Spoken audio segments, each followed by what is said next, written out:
Имаме одговорност да создадеме регион што ќе го користи културниот потенцијал како двигател на развојот, рече министерот Љутков на отворањето на конференцијата на Советот на министри за култура од Југоисточна Европа, посветена на јакнење на културата во функција на одржливиот развој што се одржа во Охрид.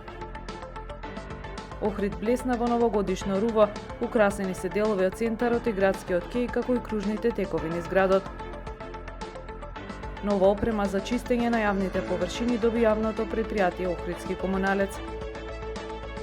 Ке го дадеме максимумот за да се покажеме во што подобро светло на надпреварот во недела со Еврофарм Пелистер, изјави капитенот на ГРК Охрид Асевски. Времето утре сончево со умерена облачност и температура во интервал од 1 до 10 степени. Следевте една минута вести на Охрид Нјуз.